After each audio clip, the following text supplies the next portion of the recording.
with last night's winner, which happened a while ago, and that's Cody Gibson. Cody, how are you? Doing good. Thank you guys for having me on today. We appreciate your time, and this will be the first time all season that I don't have to say we're only talking up through last night's episode because the show is now completed. I want to get right into something, and we're going to talk about the whole season and obviously your big fight, on Saturday. I've supported Brad Katona up to this point. I've agreed with him switching teams. Jason Knight does the show every single week. I agreed with the comments he made. But he brought something to my attention, and if this is true, I'm going to change my entire opinion. You're going to find out I'm very opinionated.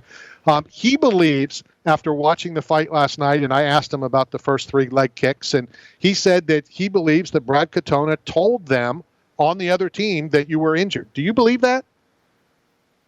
I don't believe he did. I was worried about that leading into the fight, but in talking to guys from their team afterwards, they weren't aware of my knee injury, at least the extent of it. So I don't think he actually did that. But yeah, definitely it was a concern going in. I wasn't sure if he was going to do that.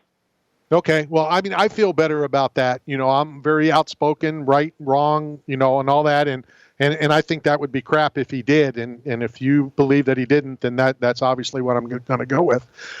First and foremost, talk about the crawfish boil and was it good?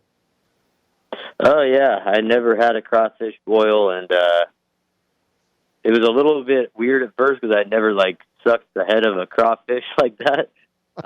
But they brought in 60 pounds of crawfish, and we ate every single ounce of it. So it was a good time and new different experience for me, but it was really good, really salty. And the time of the filming when they did that, I was trying to increase my salt to keep, so it was good to have a salty meal like that, and it was really good, fun experience. How much before the fight that we saw last night was the boil? So, was there any jeopardy of eating too much or whatever and having a problem, come fight time? I ate it, so it had to have been at least a few days, quite a few days before the semifinals, but it was somewhere in the vicinity of the week of, or right before a week of the fight. So I wouldn't have eaten it, when I'm the week of the fight, I'm on a salt deficit diet. So probably was 7, 8, 9 days out or something like that. So talk about last night's episode. Obviously a very, very dominant fight. And like I said to Jason, and like I'm going to say to you, I found it funny that, Conor kept yelling what a great job he was doing when he lost 10-8, possibly 10-7. Yeah, I just, I was worried about my knee injury going into it. I knew I was going to eat some leg kicks with kind of the changes I made in how I was standing, and using that kind of boxer stance leaves you very susceptible to leg kicks because you don't have the ability to check outside leg kicks. So I was worried about that, but I knew if I could get the fight to the ground that I'd have a significant advantage.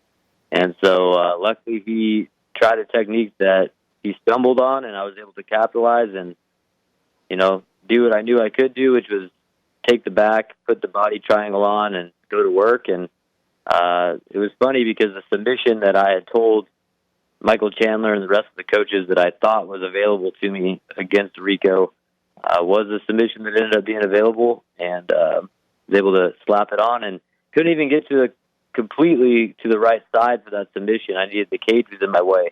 But luckily I had a good squeeze and good pressure, and I was able to get him out of there before he, as we saw, he's pretty good at regrouping and coming out again in the second round. So I was trying to avoid that at all costs. Was it possible to block it out? Obviously, you're injured. That you may have to change your game plan. Is it hard to block that out and just do what you need to do to get the job done? Yeah, I mean, it definitely changed my game plan going into it. And I was worried about it. I wasn't worried so much about, the pain or, anything like that, but it just didn't feel very stable when I was in there. And, I was worried that it was the doctors had told me that I had a significant increase in risking tearing my ACL. So I was worried about that, knowing the extent of that injury, and my striking coach, Castle Williams, tore his last year. And so I've seen him kind of battle through that and the time it takes. So I was trying to avoid that. And, I was definitely worried about it. But like I said, I knew if I could get him down to the ground, that I'd have a pretty good shot at either getting the ground and pound TKO or submission. And so I was confident in that. And so I just knew I needed to get him down at least once. And so luckily that's the way it played out. Hey, Cody, so as you prepare for the finale and getting ready for this past weekend, John Dodson, a guy you beat 2 years ago, became the flyweight champion of the BKFC. Does that give you any kind of additional confidence knowing that you've beat a guy who went on to become the best in his division in another discipline? Does that help you as you prepare for this final finale? Yeah, it's been fun to follow John and his career in the bare knuckle stuff. I've definitely been paying attention when he fights and watching his fights. So he's a good guy. So he's just like to see him move on in his career and have success in this different avenue. Of course, we were talking about this just earlier today, actually, me and my coaches, about how it's funny because when you fight someone, obviously you want to beat them. Usually, for me at least, you kind of have to go in that mental mind frame of not liking them. But after you're done fighting them, you want them to have the best career ever. You want them to be nothing but successful. And so it's been cool to see John have the success that he's had, and I wish him nothing but the best. Well, it's funny that you say that, and I want to talk about the phone call, and I know you have another phone call coming up, so we'll do this as quickly as possible. I'm not sure you would say the same thing about your competition on Saturday, though, right? I don't have to try too hard to not like him, that's for sure. But even him, after I beat him on Saturday, I hope he goes on a 25 win streak, You always want the guys you beat to have success because it kind of, marinates well on your record when you beat somebody that goes on to have success. So even Brad Katona, I hope he wins moving forward after Saturday night. You are a class man. Yeah, man. I like Cody. That. I'm curious, when did the phone call come? How many days before the fight? That was just maybe maybe 2 days before the fight, we were able to make those phone calls. Is it something, and I know that there was one fighter that didn't, and I've always said, and I've tried to get on Survivor and some of these other reality shows, I've always said I wouldn't want that phone call. Was there any time that you didn't want to talk to the family back home? Oh, no, I was missing them a lot. I wasn't super excited because I knew if my kids got on the screen that I would be crying pretty quickly. So I wasn't super excited to be crying on national TV. But, no, I was very excited to talk to them, and it definitely gave all the guys that were in the semifinals a little motivation, a little boost right before they went into their final weight cut and fight. So there was no hesitation on my part. In fact, I was, kind of bugging the production. This is it. My turn. This is my your turn. That kind of place. stuff. Your spellcasting, mischief making, I've always thought that it would pull me down instead of help me up. It's like I've already been there X amount of days. I was in the military. I was gone for 6 months, and it would kind of like want me to go home so bad that it may mess with my mind. That's what I've always thought. Yeah, I don't know. I guess I didn't look at it that way. I was just happy to get 10 minutes of conversation with them, see their faces, see that they were doing good. My wife actually had a pretty serious surgery while I was gone. So being able to see that she was healthy and good and my kids were doing well, for me, man, it was definitely a welcome change.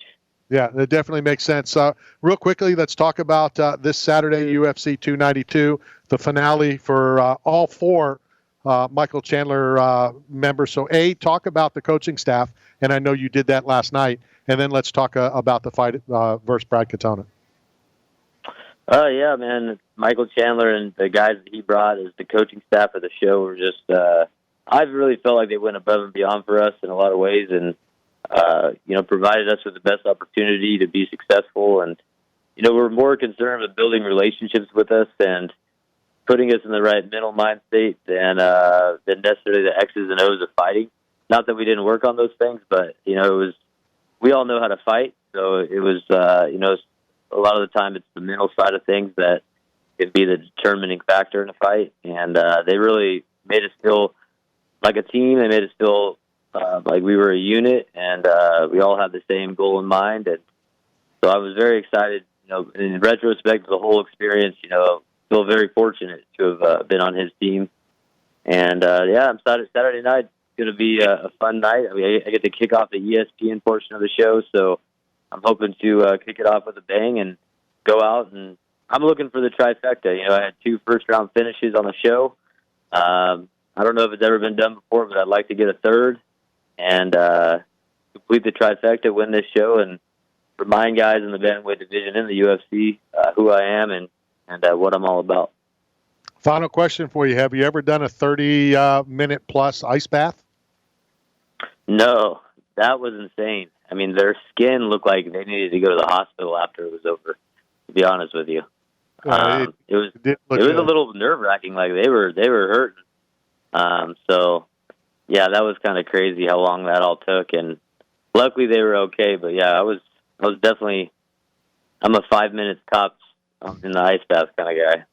Yeah, and that's 6 minutes longer than I'll do it. So with that said, Cody, thank you very much for your time. It was an enjoyable season. Have fun this week. Have fun on Saturday. I know we have your address. We're going to send you a care package from 8 Man Strong, as well as some cool stuff from Bucked Up Energy Drink for coming on and talking to us. Thank